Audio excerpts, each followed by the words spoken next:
드라마 백설공주에게 죽음을 지금까지 6회 내용들이 공개가 되었는데요.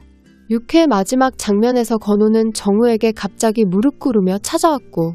건호는 그동안 찾고 있었던 보영이의 가방을 보여주게 되면서 그렇게 보영이를 죽인 범인은 건호인 것처럼 엔딩이 나오게 되었는데요. 일단 보영이가 죽었지만 보영이의 속옷이 발견되지 않은 것을 봤을 때 노상철 형사는 보영이가 성폭행을 당한 것이 아닐까 주장을 했었는데 결국 보영이는 성폭행을 당하고 누군가에게 죽었다는 것이죠. 그리고 건호가 정우에게 건네준 보영이 가방 속에 들어있었던 것은 바로 보영이가 입고 있었던 속옷이 아닐까 생각을 합니다. 건호는 죄책감으로 범인들을 잡을 수 있는 증거인 속옷을 가지고 있었고 그 속옷 안에는 범인들의 DNA가 전부 담겨 있다고 볼 수가 있죠. 그렇다면 보영이를 그렇게 만든 범인들은 과연 누구일까요?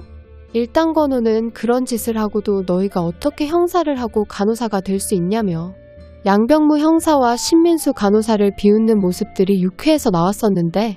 결국 건호와 병무 그리고 민수까지 사건에 가담한 가해자인 것 같고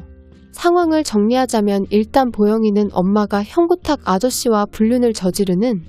현장을 목격하게 되면서 울면서 뛰쳐나간 것이 사건의 시작이었는데 그렇게 울고 가는 보영이를 3명의 남학생들이 보게 되었던 것이며 그런 보영이를 달래준다며 창고로 보영이를 데려가게 되었고 그렇게 3명의 남학생은 보영이를 겁탈하기 위해서 성폭행을 했는데 보영이는 여기서 벗어나기 위해 몸부림을 치다가 결국 머리를 크게 부딪히면서 그렇게 보영이는 세상을 떠난 것이라고 볼 수가 있는 것이죠. 이러한 상황들에 대해서 어떻게 해야 할지 몰랐던 건호는 자신의 아빠가 형사기 때문에 아빠에게 사실대로 이실직고를 했을 것 같고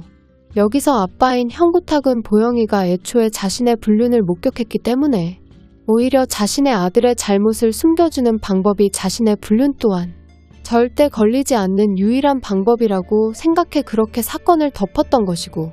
하지만 보영이를 죽인 가해자는 존재해야 하는 상황이기 때문에 아무런 잘못도 없는 정우를 타깃으로 삼아 정우를 살인자로 만들었던 것이죠. 이렇게 자신이 했었던 잘못들에 대해서 잊어버리고 싶었던 건호는 다시는 그때의 기억을 떠올리고 싶지 않아 마을을 떠났던 것 같고 하지만 지금 건호가 다시 사건의 현장인 마을로 돌아온 이유는 정우가 그동안 혼자서 억울하게 피해를 보고 있었다는 사실들을 알게 되면서 정우에게 정말 진심으로 미안한 죄책감 때문에 다시 찾아오게 되었던 것이죠. 이렇게 건호가 가져온 보영이 가방 속에 들어있는 밀봉해 둔 팬티를 통해서 범인인 형건호, 양병무, 신민수의 DNA가 적발이 되며 사건이 재수사가 되고 형부탁과 그 당시 강간범들이 잡히게 될 것 같고 쓰레기 같던 마을 사람들의 실체들이 하나둘씩 밝혀지게 될 것 같으며 영상을 끝까지 시청해주신 분들은 좋아요 한 번씩만 눌러주세요.